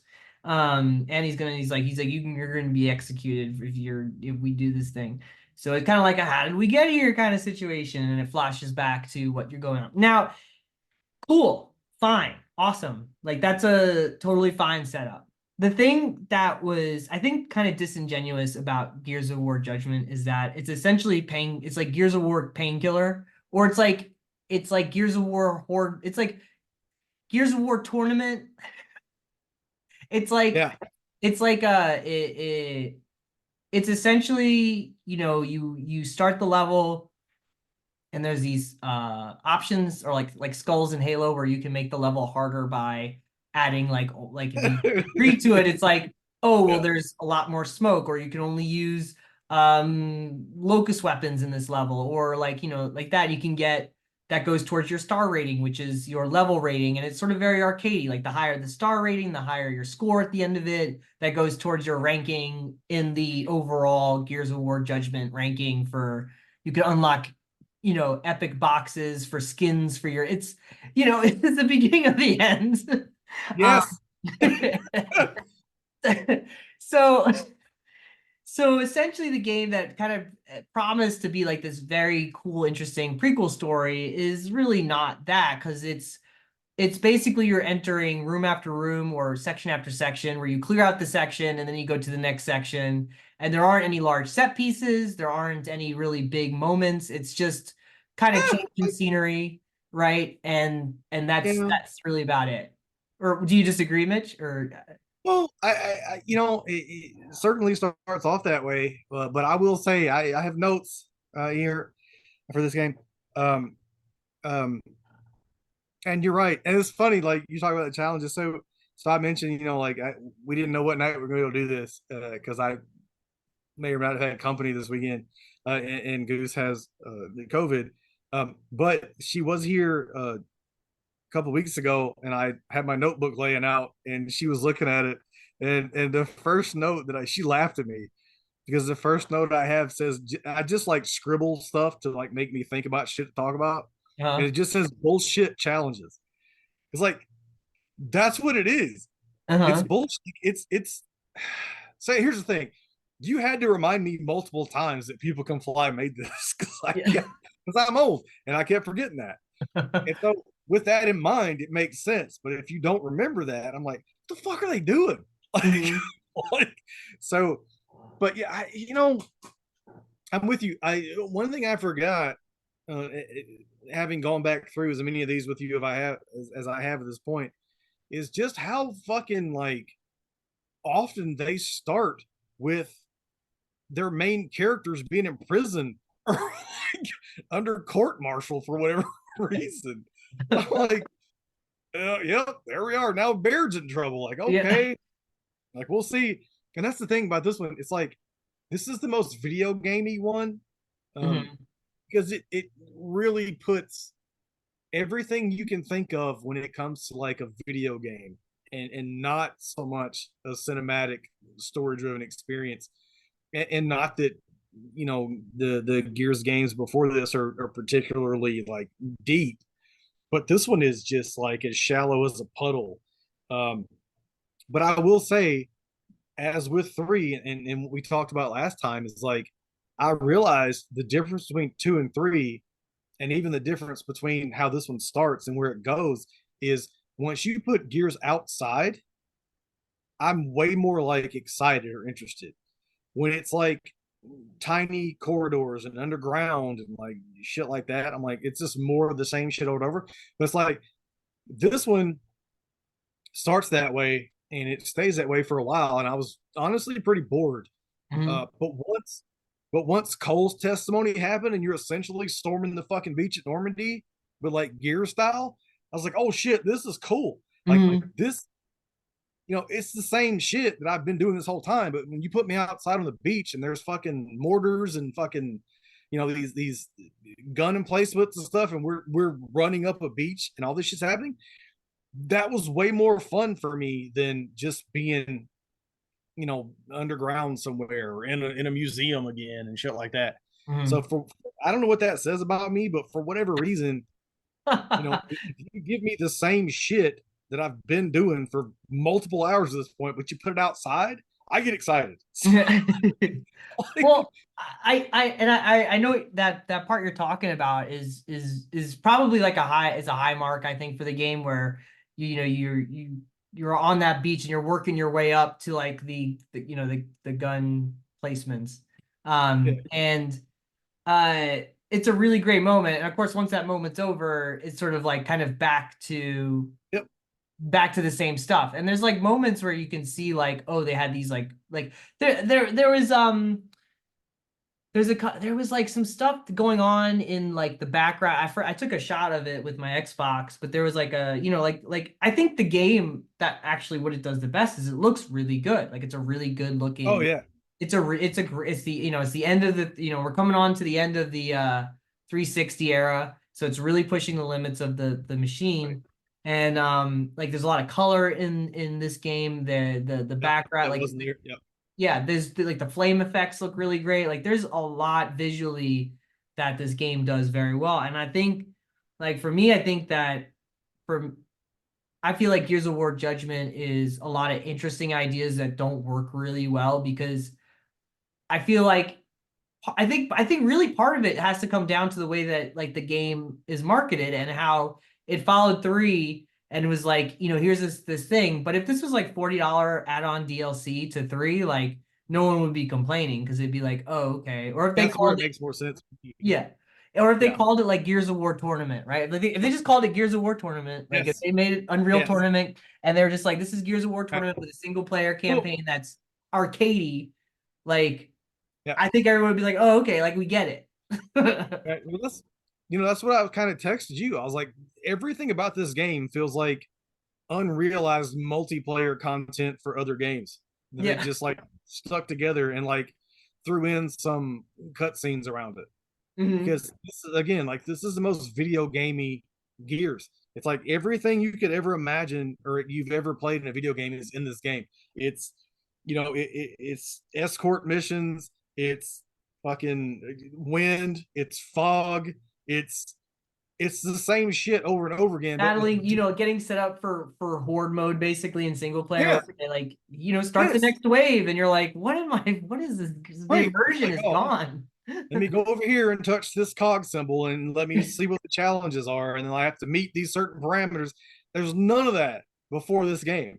So that's what I like. That's why it very much feels like, kind of the origins of some of the multiplayer modes that came not before and then honestly after. It's like, but it does everything. It's you're timed.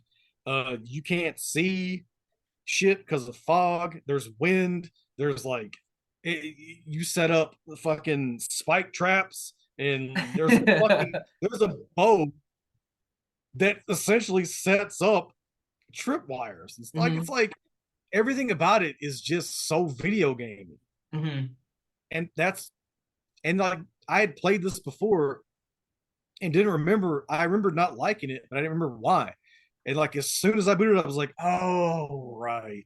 Yeah, it sort of comes back. Everything Yeah. is irritating in video games. It's escort missions, it's timed shit, it's like fog, like it's everything that's irritating in video games. Yeah, it has a lot of it just it I think coming off of three where you feel like that is like the maybe not my like two is my favorite game experience with the series, but I feel like three is like narratively just a really great send off to everything.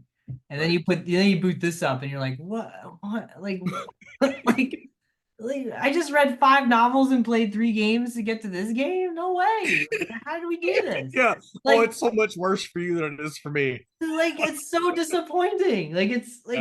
like and I Yeah. think, I think Gears of War 4 has its problems with JD, but at least they got back to being like, okay, well, this story stuff seems to be pretty important to these people. So let's like Right. continue, let's continue that, that narrative or whatever. Right. So That's the thing. Honestly, I wish this game hadn't even bothered with the campaign mode. If they'd just been like, yo, here's this multiplayer like kind of experience, I don't know that it would have sold very well or it any didn't, better. no, well, that's the thing. This game didn't sell well at all anyway.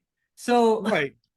But so if they just scrapped like the whole like pretending they're telling a story because they really aren't, and like so it was made for $60 million Jesus, and made, I think, like it made retail 30 million, so that really means that it made probably about $15 million back wow, if we were to split, like if we were to go halvesies on like what the you had well, the yeah, so I'm that's part of that. what's that.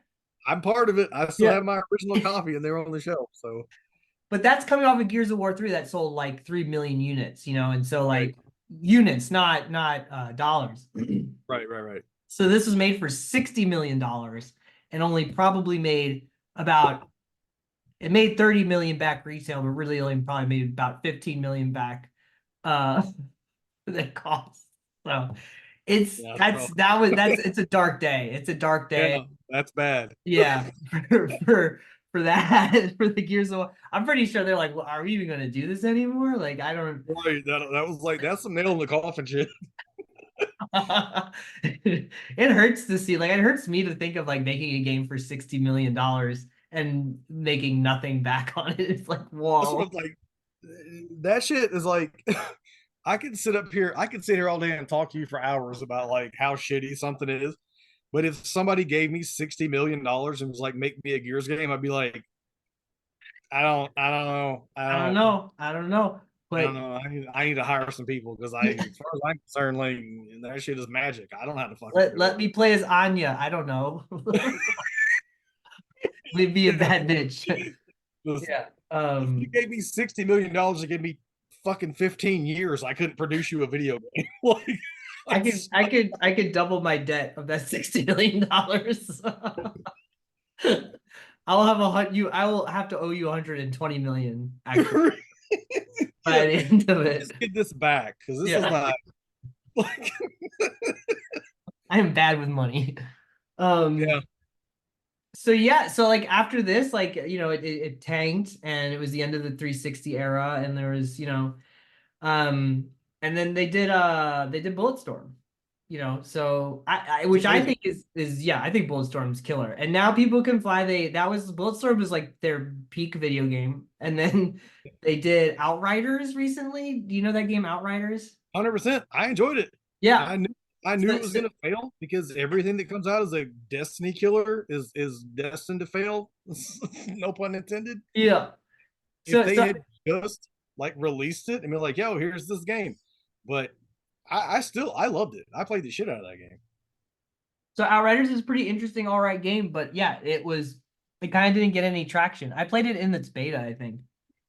Yeah. And I dug it. I think it's cool. But then again, like I played it, thut it was cool, and didn't play any more of it. So I don't know what to tell I you. played, it was day one Game Pass, and then it has since left. But I played it.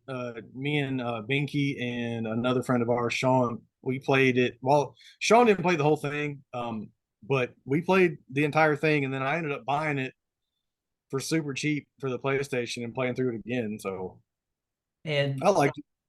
yeah, and that was them too. I'm looking up what they hold on a I'm gonna second. take one of Oh, my I totally screwed up. Sorry, I totally screwed up. Bulletstorm came out in 2011. You were right. They Bulletstorm came before Gears of okay, War. because that's what I thought, but I wasn't sure. I'm gonna take my pre-requested restroom break. Oh, okay. I'll keep talking about People Can Fly. So Bulletstorm came out in 2011. I'm sorry about that. And then 2 years later, Gears of War Judgment came out. Uh, and then they did some sort of Fortnite nonsense like 4 years later. And then they did Outriders. And now they're working on something for Xbox, something for Square Enix, and something for Take-Two. So they're still making money. They're still doing it. Um and let's see. Oh, I see. That's why. Oh. Well, yeah, that would explain it. So also Gears of War Judgment, I forgot this part, which I meant to talk about.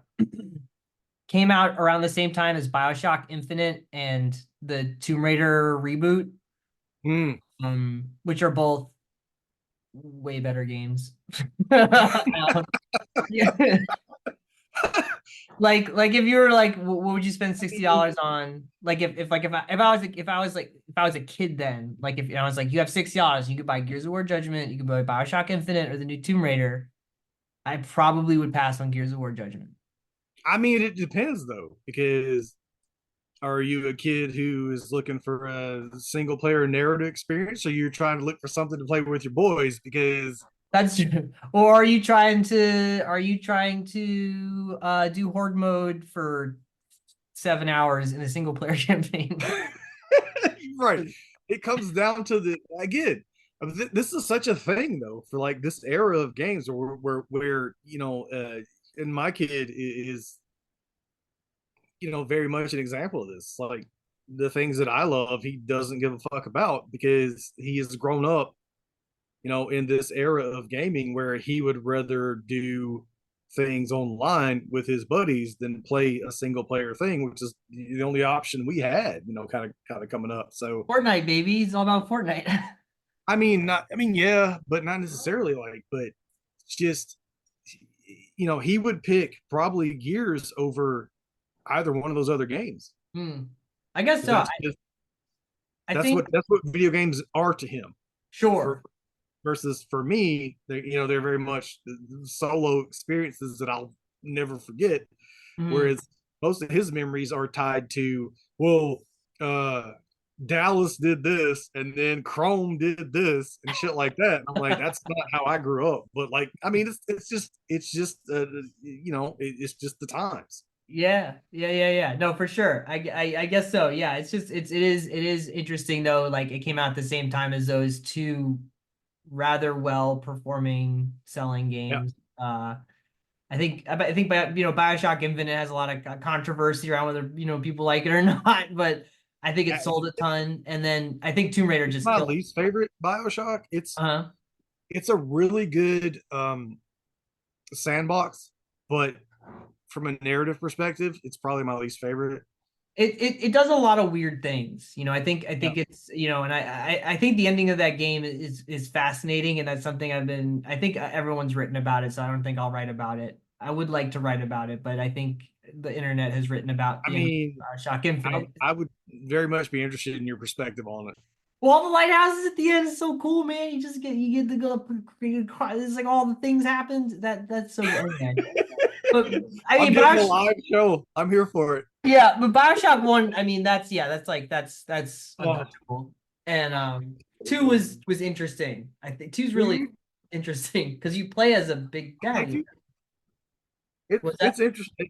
It was interesting to me that so many people were like, two was better than one. And I was like, I don't know about it's that. different. I enjoyed it, but I thought one was way better than two. Yeah, one is just, I mean, it was the System Shock 3.0 or whatever you want to call it. Like it was Kevin Bioshock, Lee. the first Bioshock is the first game I can remember that I would specifically get up hours before I needed to for work, just so I could. Because I had, I had a younger kid at the time, so for me to have time to play video games was difficult. Uh-huh. And so, like I was same job. I've been at the hospital forever, and I have to be there 6:30 in the morning.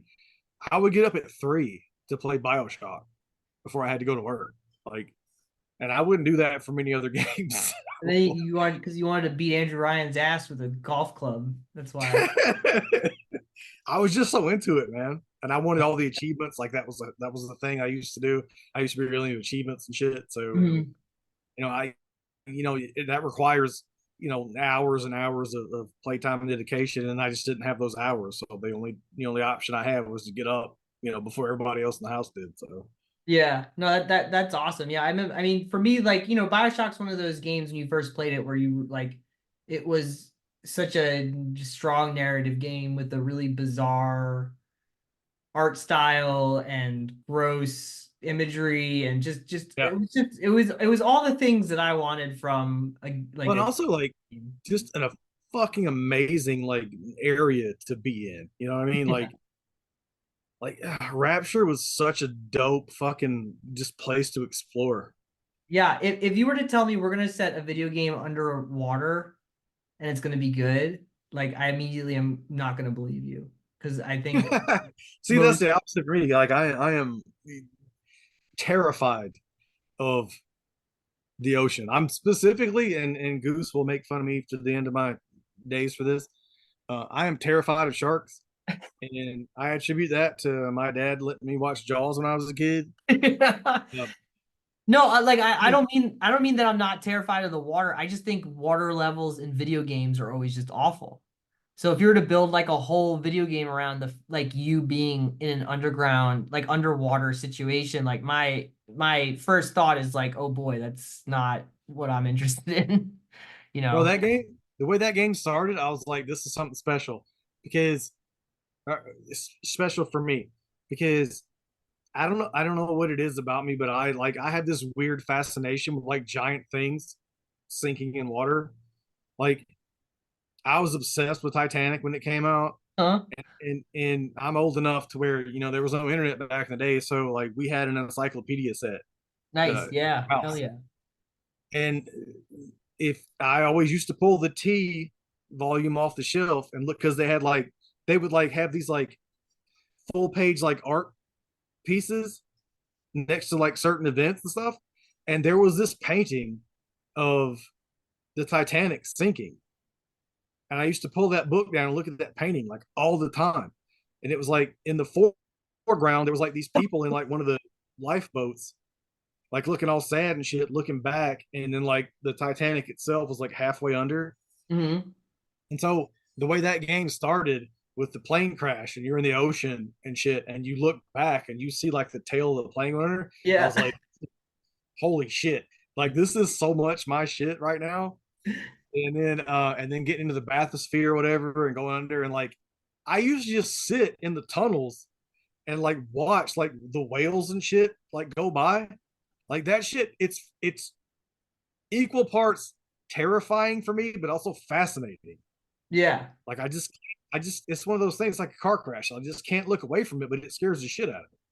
I think that game has one of the more memorable openings to any video game ever. I think that, and I For think of me, that 100%. of that era also Fallout 3, where it's like you are born and then Mm, you spend like I don't know an hour in the vault or whatever, however long it is, and then yes. once you like open the door to go outside, you're like, whoa, Right. That's like probably like the most like mind blowing version of like an open world yeah, intro to an open world I ever experienced because I was like, you can go over there. Like it's like they show you the world. They're like, yo, go. yeah, like But like Oh that, like shit. the those vault doors opening, how long it takes, and then like the bright Yep. light, it's just like, ah Yep. man, that was so good, like that era. But I mean, Bethesda's good with stuff like that, right? Like so they did, like Oblivion was like you ran around and like Oblivion you ran around in like the tunnels and stuff, and then you get out, and then it's and then, in Skyrim it just starts off that way kind of. But like Right. yeah, like Bethesda's pretty good at doing shit like that, but I think they did it best with well, they didn't do New Vegas. Never mind. I was gonna say New Vegas when you get shot in the Vegas face was at the fantastic. beginning. They just shoot you at the beginning of New Vegas. Um, Right. man, I love that game. Um, Yep. but yeah, I should do a thing about Fallout New Vegas because that is just a perfect little game. It's just a perfect little game.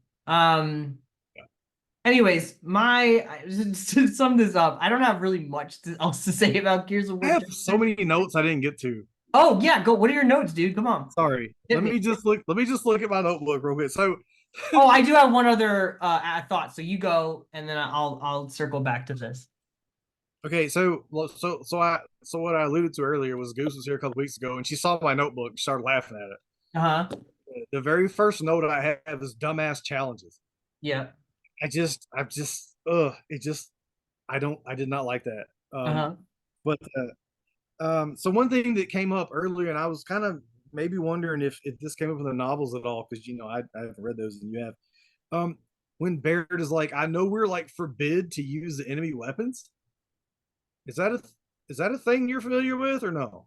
Like they can't use the locust weapons. Yeah, he Yeah, says that. He's like, I don't know what that was about. That was not okay, anything I saw. is you absolutely do, and all the other ones. So I didn't know like why that Yeah, would be I forbidden. don't know what that was because I that struck me as weird too when I heard it. And then I was thinking like maybe it was something from the comics that I didn't like because I haven't read the comics yet. And I was like maybe it's something in there, but nothing I saw. But yeah, it was Right. weird. Yeah, and then the other like most of my other notes were like I like a lot of the new weapons. I like the whatever again, I relate everything to Destiny at this point. But the Marxa, Yeah, the that URI was like really good. sniper, the Yeah. URI. Yeah. So it's like not quite a sniper. So for me, for Destiny, it kind of felt like a scout rifle. Uh-huh. Really like that. And then going back to like the video gamey shit, there was that one section that very much felt like sniper shotties from Halo, where they only let you use a shotgun or a sniper. And I Yeah. fucking hated that shit. I hated that shit so much. I was like, for Christ's sake, can I pick up literally anything else? Because these are the two things I never use.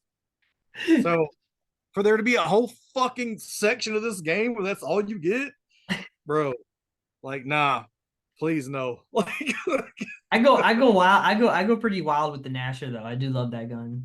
the Nasher's okay, but like, I need a mid range. I'm more of a mid range kind of player. Uh-huh.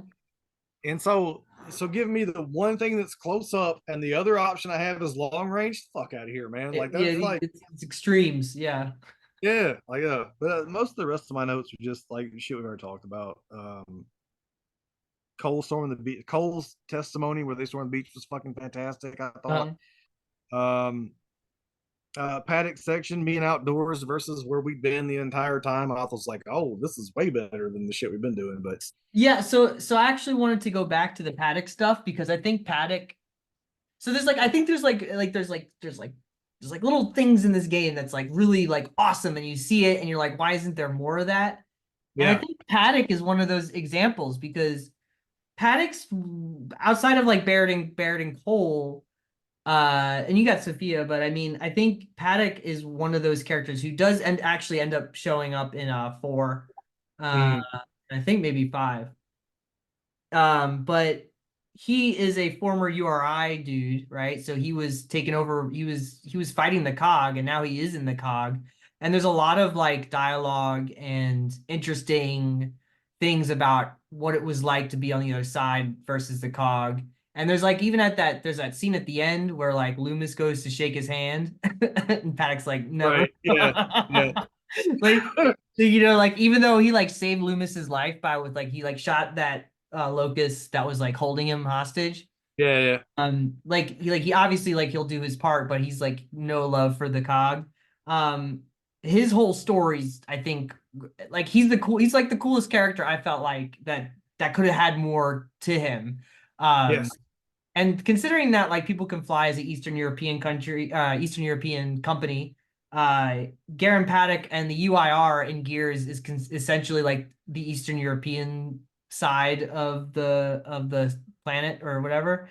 So I don't know. I feel like there was just a lot of stuff they could have done there that would have been like maybe culturally interesting or kind of like Yeah, added. for sure. It would have been cool just to have a whole game from the perspective of a dude who's in the UIR. Like I think there's that one Well, scene where they're like walking through like the town at the end, the city at the end, and there's all this like propaganda about winning the war against the UIR or something. And like Baird's like, don't like pay attention to it. I'm so like sorry. And Garen Paddock's like, it is what it is. Like, you know what I mean? Like right, there's like these moments where you're like, oh, there's like more stuff there that they just like they're like, okay, and then next wave. You're like, oh right, exactly. yeah. That's the thing. It feels like such a tacked on campaign, but at the same time, it is interesting, and you just want more. They're like, well, anyway, set up your tripwire bows and Yeah. shit, on your spike trap. Like, motherfucker, like, Yeah, like all that good stuff could have been explored more, And I think in the books they explore the URI dynamic with the cog a lot more than they do with the games. And this was could have been a good chance for them to like, especially from a Polish company, to like explore that dynamic. It would have been yeah, cool. yeah, The other really cool thing about the game, and I don't know if you noticed this, is the enemy spawning. So yeah, they have this like technology in this game specifically where it sort of has like a randomized like weapon spawning thing. So like if you die and respawn like and you start the checkpoint, you might get different enemies yeah, the second time around, which is cool. The problem I found though is that like if you see like one uh like like uh like dude with a chainsaw or whatever, or you would see like four of them show up, and you're like, okay, right. like there's Yeah, something yeah. weird about the coding.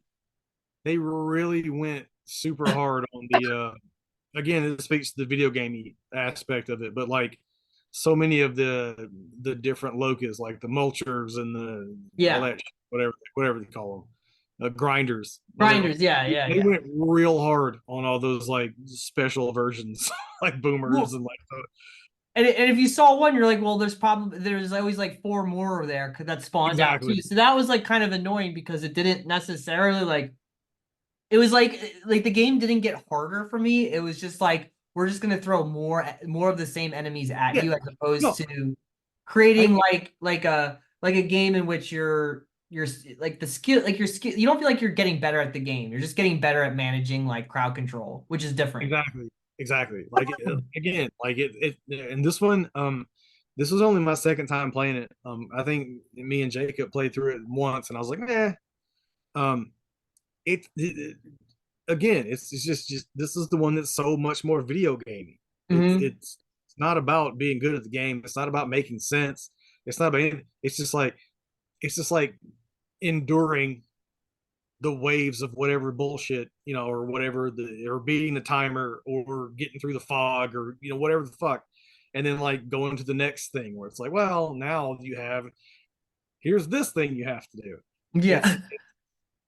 it like but like I said, like you had to constantly remind me like people can fly made it. It's like, Yeah. oh right, so it's like And once you like put it in that framework and you're like, well, this is just Painkiller in the Gears of War universe, you're like, well, okay, I get that makes sense, but like I don't necessarily want that. it's not what I want. Yeah, Yeah, exactly. I'd rather play Painkiller, you know what I mean? Right, And right. or Or Bulletstorm. Serious Sam or any of the other mini games that are like this. Yeah. I don't need the Gears version of this. Yeah. So it's kind of like I kind of like I think they're a cool studio, and I looked up they're working on another Microsoft game that's got some sort of weird code name, and they're also working on a new Square Enix game and a Take-Two interactive game. So they have three Okay. different games developments with three huge companies. So like they're doing okay. I guess I don't think Outriders did as well as they probably wanted it to. It did not. I don't know what that game did. And like before that, they got out of the Epic Games hell because after this, I looked it up on your break that after Judgment they got stuck doing some Fortnite nonsense. So like they kind of got stuck in like I guess they like Epic was like if you do let you do Bulletstorm, but you're gonna have to do two games for us or two things. And Gotcha. yeah. So I Well, guess they that's got out of that. They got unfortunate. this what's that? They got That's that. just kind of disappointing. Like I hate that, but I mean I Yeah, get it. I mean, listen, anything attached to Epic Games post Gears of War 3 is probably a bad thing. Um, Right. you know, Yeah. they Epic Games has become such just they're like the Blizzard level of awful of their game, you know. I don't know.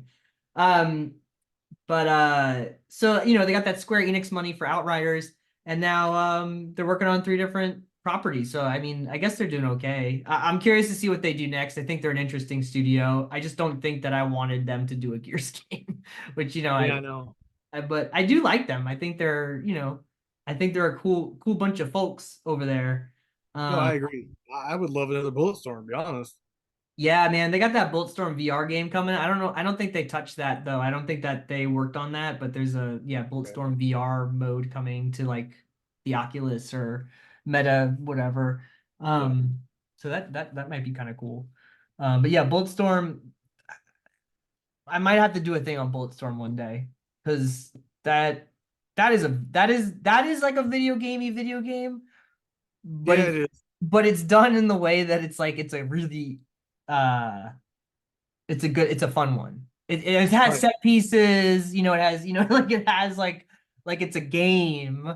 Like it has like levels and, different things to do. But yeah, Well, it's I like, mean, look at this interesting place. How many ways can you kick dudes in the dick here? yeah. Like, Yeah. like Put him up, yeah, shoot, yeah, kick him into cactuses and right. yeah, that game was rad. Yeah, it was.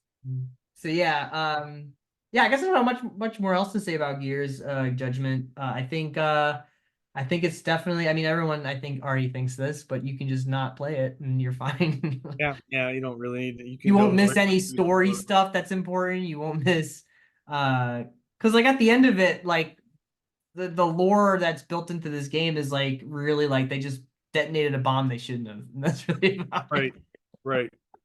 Yeah, good Like lord. Talk about an anticlimactic ending. Like it's. it's just Ugh. it's dumb. It's so Yep. dumb. Waste of time. I Happy New mean, Year. Happy New Year. right. I mean, again, if it had just been the gameplay and not they hadn't forced some nonsense and unimportant narrative, I'd have been like you said, if it had been a $40 expansion to Gears 3, it would have been way better. But Yeah, because the your fact that it was expectations would be managed. You'd be like, oh, okay, like that this makes sense what this is. right, It feels like a $40 game. It doesn't feel like a $60 game. right, yeah, Um yeah, and it is funny like booting it up and seeing all of like the unlock this chest to oh my your god, skin. You're just like, oh man. yeah, And it's the beginning of the end, like you can like this is Fortnite before Fortnite. yeah. Call of Duty, like every you can see the writing on the wall with this Yeah. game. It's bad. You can see it in the DNA. It's bad. Bad news all around. And Epic, Epic is just the Fortnite company now, and they don't really care. They're making so much money off of it that they don't need to make any video games anymore. They have one video game.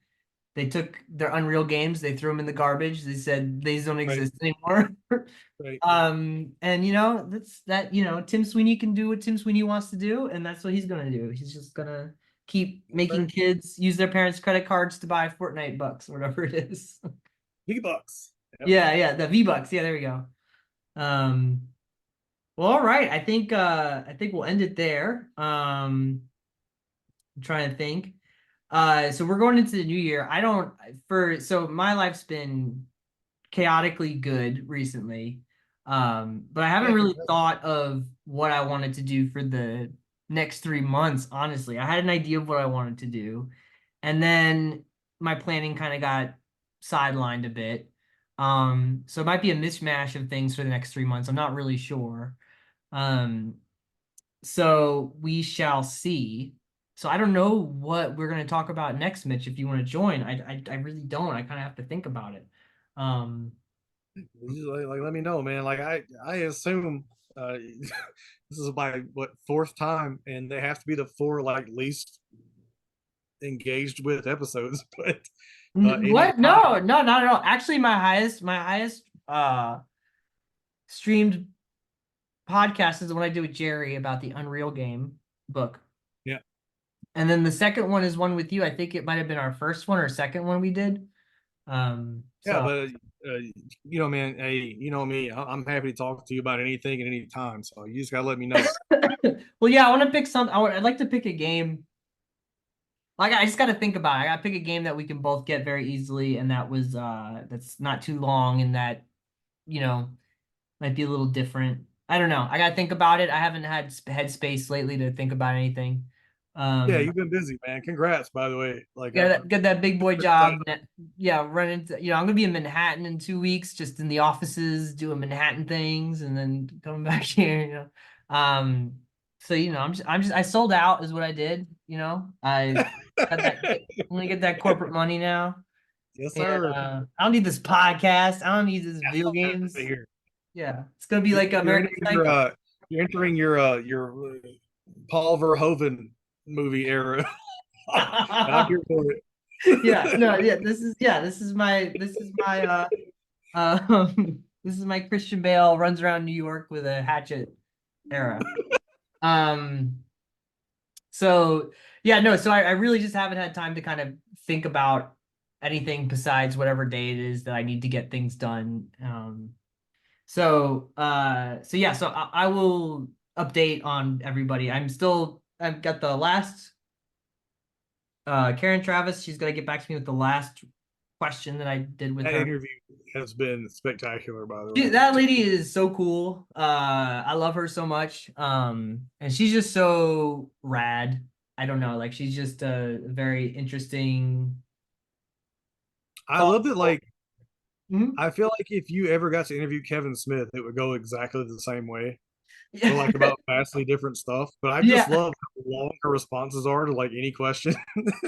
yeah. It's like what? Yeah, like like you just ask her about like one thing, and like I haven't asked her that many questions, but she is able to talk like really, really thoughtfully about everything.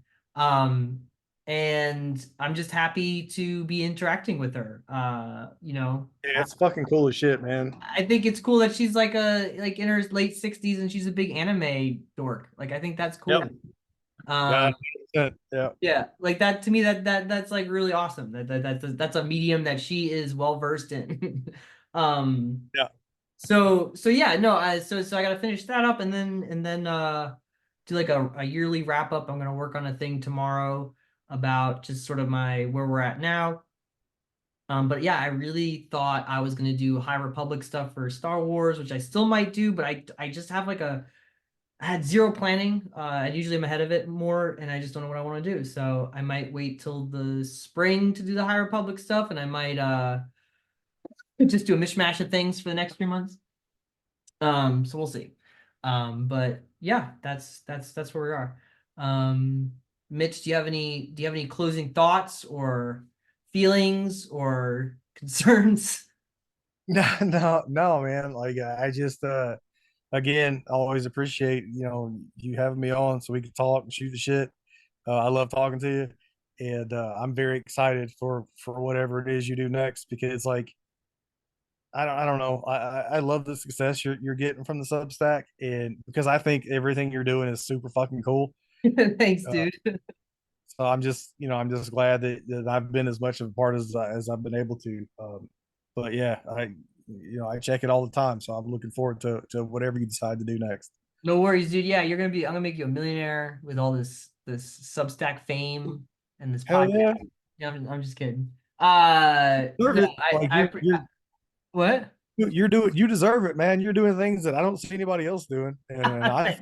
I love it. Thanks, dude.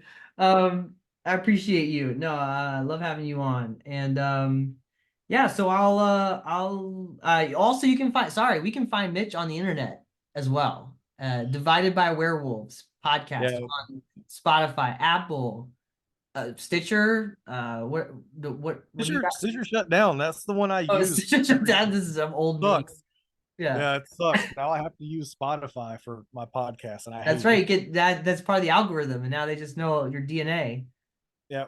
Spotify knows my blood type by now. I like they just know everything My about me. favorite thing about Spotify is when they try, like, they look at like my listening habits and try to recommend music for me, and they're just like, we I don't know, was- bro. Like, well, the thing that makes me crazy is I'll be like, oh, I want to listen to this one old Chevelle song this one time, and then they're like, in every playlist I right? have, Yeah, they're like, well, yeah. we have all of the Clones album now Right. on. This is Chevelle. Like, Yeah, I'm a Chevelle stan now. Like I don't like they're okay. Like I don't know, but like yeah, I know. it's just one time, please. Right.